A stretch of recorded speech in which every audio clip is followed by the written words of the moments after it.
दी आयुष्मान खुराना। मैं आयुष्मान खुराना के आगे द इसीलिए लगा रहा हूँ क्योंकि आयुष्मान खुराना एक खुद में ब्रांड लेकर आए थे। जब वो आए थे तो उनकी फिल्में एक खुद में ही जोनरा थी। उन्होंने जिस तरह की फिल्में की थी उसके बाद कोई भी ऐसी फिल्म आती थी जो कि सोशल ड्रामा होती थी, जिसका कॉन्सेप्ट थोड़ा भी यूनिक होता था, तो लोग उन्हें कहते थे ये तो आयुष्मान खुराना की जोनरा की फिल्म है, जहां पर पूरी फिल्म में एक सोशल मैसेज दिखाया जाएगा और एंड आते आते आपको एक स्पीच दी जाएगी। टॉप वाले होते हैं। अब सर्वी पर ही। What the fuck is going on here? Okay sir.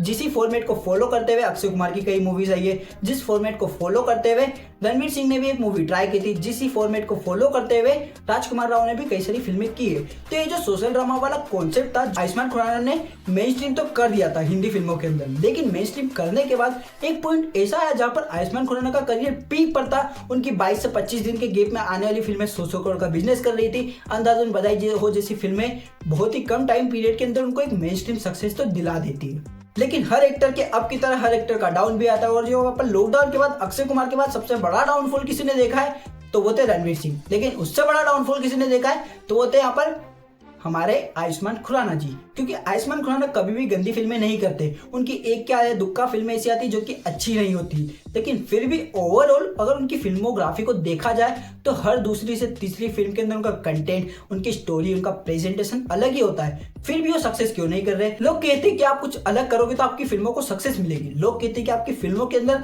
आपको हर बार नई नई कहानियां, हर बार नए नए कैरेक्टर कहने हैं, तभी जाके आप सक्सेस पाओगे।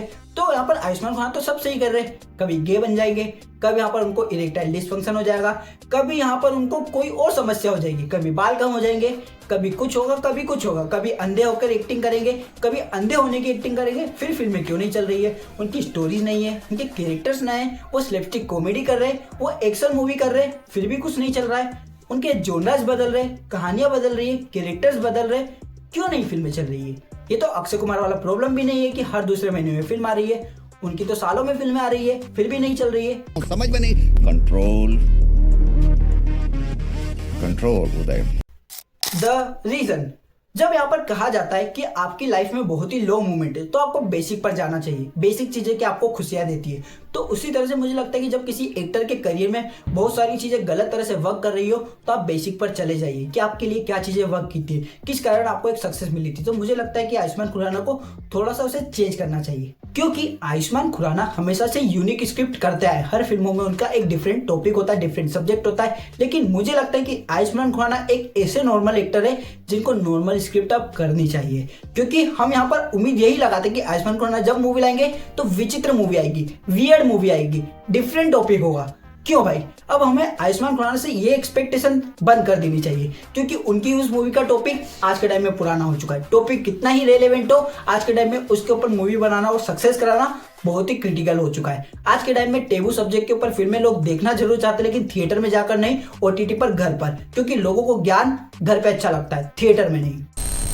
तो मुझे लगता है कि आयुष्मान खुराना के करियर को अगर अब कोई चेंज कर सकता है तो वो यहाँ पर ये नॉर्मल फिल्म है। उनकी एक फिल्म आ रही है थामा, जो कि मेडोक के हॉरर कॉमेडी यूनिवर्स का पार्ट है, तो काफी नॉर्मल, काफी एंटरटेनिंग, काफी मजेदार फिल्म होगी, जो कि उनके कमबैक को यहाँ पर कहीं ना कहीं रिक्लेम कर देगी। लेकिन उसके बाद क्या, एक फिल्म से किसी का कमबैक नहीं होता है। आपकी 2 से 3, 3 से 4, 4 से 5 फिल्में रेगुलरली वर्क करेगी तो आपका कमबैक कंसिडर किया जाएगा। तो मुझे लगता है कि आयुष्मान खुराना को अब अपना टेम्पलेट चेंज करके उनको कुछ नॉर्मल फिल्में करना चाहिए, कुछ ऐसी फिल्में करना चाहिए जो कि रणवीर कपूर अपने मेन टाइम में करा करते थे। अच्छी स्क्रिप्ट होनी चाहिए, लेकिन थोड़ी सी मेन स्ट्रीम होना चाहिए। कुछ ऐसी फिल्में करना चाहिए जो कि मसालेदार, जो कि तड़कती, थोड़ी भड़कती हो, जो कि मैं ये नहीं कह रहा कि उनको अपना पूरा जोनरा चेंज कर देना चाहिए, लेकिन हाँ अपने जोनरा से थोड़ा दूर जरूर रहना चाहिए, क्योंकि उस तरह की मसालेदार फिल्मों में एक अट्रैक्टिवनेस होती है जो कि मुझे लगता है कि उनके लिए सबसे ज़्यादा रिक्वायर्ड है, क्योंकि किसी भी ऑडियंस ने उनको उस तरह के कैरेक्टर में नहीं देखा है, जो कि उनको उनकी पिछली फिल्मों से अलग भी बनाएगा, इंटरेस्टिंग भी बनाएगा और कुछ एक्साइटिंग भी दिखाएगा।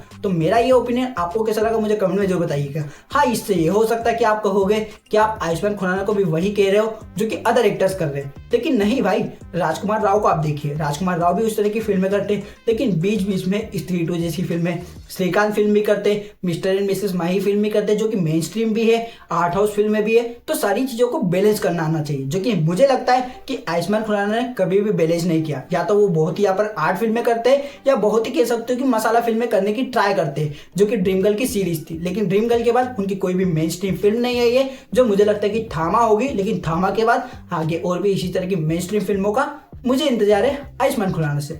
आप मुझे कमेंट में बताइए कि उन्हें कितना मेन स्ट्रीम फिल्में करना चाहिए या उन्हीं के जोनरे में वो फिट बैठते। चलिए कमेंट में जरूर बताइएगा। बाय।